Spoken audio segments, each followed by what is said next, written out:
purchased the building back in 2002 when it was known as the Hotel Newburgh, and you can rent a room for an hour or by the week. So walking into this building in the main lobby, everybody was sitting around smoking, and I didn't think I would be able to survive because I do have asthma in that kind of environment. And we knew that we were about to start a $24 million gut rehab with tenants living there. We were not going to move anybody, we were not going to displace anybody or make anybody homeless. We were basically going to do the renovation around our tenants. So at the time we thought, okay, well, this is an unhealthy environment. What do? Let's go smoke free. This is 2002. One, you got to understand is we took away their free cable because everybody had gotten free cable. They got all the channels and they were up in arms about that. So everybody came out to the tenant meeting. I mean, in the beginning we had a lot of people come out for tenant meetings and they were very unhappy about the fact that one, we were going to be doing this $24 million gut rehab around them. Two, we took away their free cable. So they were pretty upset. So we decided, okay, well, let's hold off on going smoke-free. Let's get this, renovation, get people into their beautiful apartments, and then we'll talk about going smoke-free. So in late 2010, we decided, okay, now's a good time. Let's go smoke-free. We made it through the renovation. The building's doing fine. And we decided to go smoke-free, so we started the process of meeting with Independent Living, our case managers, and to talk about the process because we knew it was not going to be easy. And we knew nothing. We did not know how we were going to enforce this. Was this going to be a policy?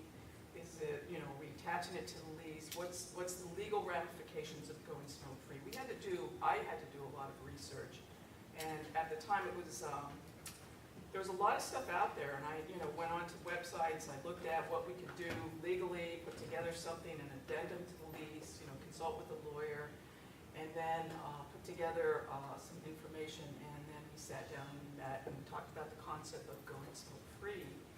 And it was actually a very good process talking to the case managers and getting their feedback. A couple of things that we had talked about was, let's define going smoke-free. Let's define smoking, actually. What is smoking? We have people who smoke pot. They're potheads. We have people who smoke cigars, people who smoke pipes, cigarettes. I mean, all of that is considered, what? Smoking, right?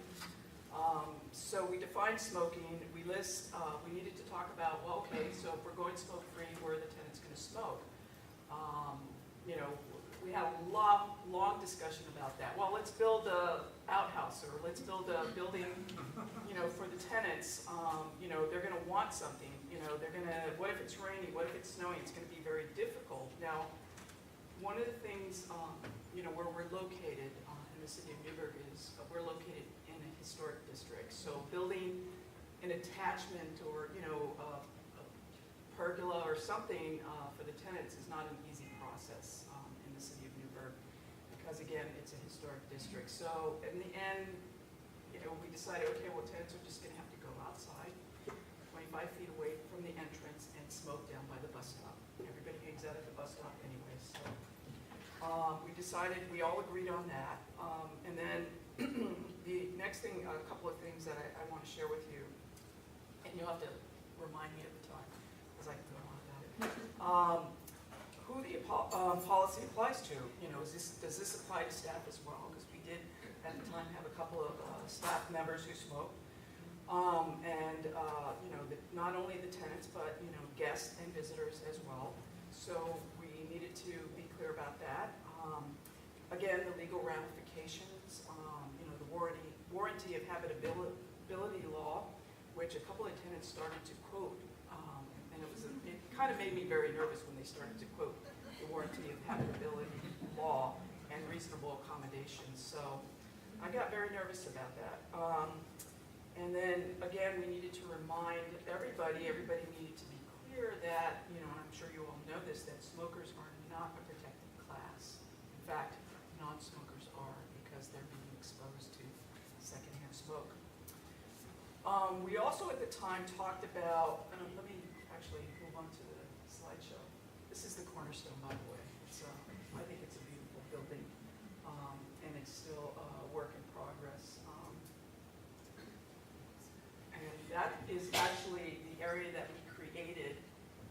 next to a mural. That's the side of our building. There's a lot, and that's green space. That's, we put the benches there, and, that's where the tenants can go out and smoke. Although a lot of tenants like to sit on the ledge there, the sidewalk, and smoke instead of going out to the beautiful green space. But it's well utilized. So some of the things that came up during the meeting was, the positive aspects of going smoke-free, and also the negative ones. For the positive, a couple of things that came up was, it'll be for some of our tenants who decide to maybe cut down or, go smoke or stop smoking, and go into maybe look at some programs on how to stop smoking. It'll be a healthy lifestyle choice, hopefully. They'll reduce the risk of dying from lung cancer, reduce exposure to secondhand smoke to people who don't smoke, and then it'll be less cost to turn over a unit. And in fact, it has been less cost, although there are still some units that we're turning over that where tenants had lived for several years when they were still able to smoke in their apartments. It's a big cost to turn that apartment over. I mean, the appliances are yellow, painting, it literally, it's a lot of work. And also the fire hazard as well. We did have an experience where someone fell asleep, they left a cigarette or a cigar going, and it did cause a fire at one point, but that was right before we started the renovation of the building. The negative aspects of it is, we're taking away the tenant's right to enjoy smoking in their apartments. People thought it was going to be extremely hard to enforce the rule. Elderly smokers, how are they going to get? It's not easy to get outside for them, especially during the winter. People were not looking forward to, it's going to be a very difficult process for tenants to limit smoking in their apartments, actually to do away with smoking. And then tenants are going to be upset, and we were going to receive a lot of flack for it, which we did. And then moving on, we had this discussion. We made sure this went on for a couple of months with case management and safe harbor staff, so that we were all clear. We all needed to be on the same page, so that we can convey the policy clearly. So everybody, we all agreed, and then we met with the tenants. Well, we met with the tenants, and they all came out in force. Everybody was very upset when they got wind of this. I thought that they were going to hang me. It was pretty tense. The first couple of meetings, I got to tell you, I felt like it was going to be a difficult process for people. Everybody was throwing around, we're going to do a class action suit. I'm going to move. No, I'm going to consult with my lawyer. You can't do this. It was very difficult. And then when we thought, when we first started the process, okay, well, let's try going smoke-free like in 90 days. And that actually, we had to really rethink that, and the tenants made it very clear that that was not reasonable, and we agreed. We actually told them, why don't you guys get together, think about what would be reasonable, and then come back to the table and tell us, when we meet again. And they did, and we decided that we would hold off. Actually, I think we met with them in the beginning of January of 2011, and we decided that we would hold off on going smoke-free until September 2011.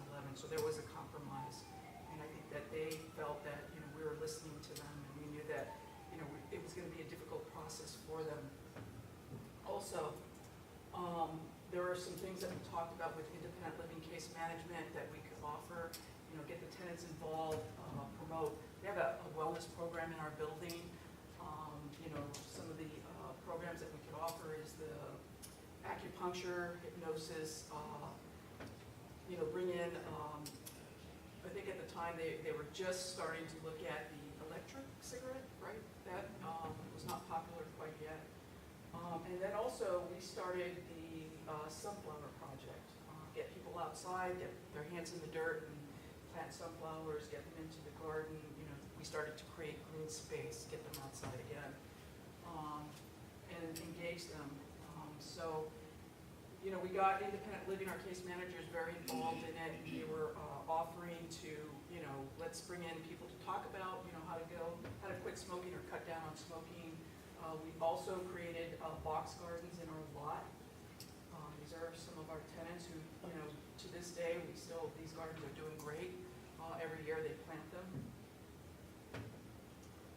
And also what we started to do was engage the tenants and encourage them to participate. Every year we do our annual run, which is this coming Saturday. If anybody wants to do a half marathon in the city of Newburgh, they run for free. Our tenants all run for free if they want to sign up. And we also promote and we actually do the annual cleanup in the city of Newburgh, where we have over 200 volunteers that come out and we literally clean up the entire city. And our tenants also get involved with that as well. So we get them out there, engage them, so that they're not, just stuck in their room and, feeling like they can't, they have to come outside and smoke, and we try to get them involved. So the statistics on, going smoke-free today, actually, I was thinking about this, and I'm not very good with keeping track of statistics. But I know that in the beginning when we started the process, I would say probably about, 50%, June, of our tenants. June is our director of tenant services at Safe Harbors. 50% of our tenants smoked. And today, we're down to 27%. I know that 4% have quit since we started the process. 2% reduced their smoking, and 4% actually moved out. There is, when you think about going smoke-free and enforcing the policy, it was tough for us because we thought, okay, well, what are we going to do when a tenant refuses to stop smoking in their apartment? How are we going to enforce that? That's a tough one. We had, actually, I'm going to tell you a story about one of our tenants who was, I'll call her Jane. Jane had been living in the building for like 20 years. She was retired. She was in the Actors Guild, I believe. She was a makeup artist in the movie industry. And everybody loved Jane. They would visit her. She was confined to her apartment because she had a lot of health issues. And she just could not stop smoking. She couldn't do it. She just felt like she needed to smoke in her apartment, and that was her God-given right, and she wasn't going to stop smoking. So a year after, we all came together and we met to talk about what are we going to do about Jane. Oh, is that my, I'm sorry. It's my phone. I just shut that off. Sorry. I thought I shut it off. We came together, case management and Safe Harbors, to talk about Jane and what we were going to do because, 2 minutes, real quick. Because, she couldn't stop smoking and she just wasn't going to. So we met with her. We said, Jane, you got to stop smoking. Well, I'm not smoking in my apartment. Literally, I would go to her apartment and she was smoking. I mean, there was smoke coming out of her ears. So we met. I think we met for over 6 months, and finally we found her senior housing, and she loved it. She moved into actually a bigger apartment. Unfortunately, she had a lot of health issues, and she was in the hospital. She fell because there's not, not on-site, I think, case management. So she had fallen in her apartment and was there for a couple of days, and they took her to the hospital, and she lost her leg, I believe. We're not in the business to put people on the streets to make them homeless. We have to work closely with case management to make sure that if they can't stop smoking, we make it very clear you can't continue to live in our building. We'll help to find you suitable housing. So that's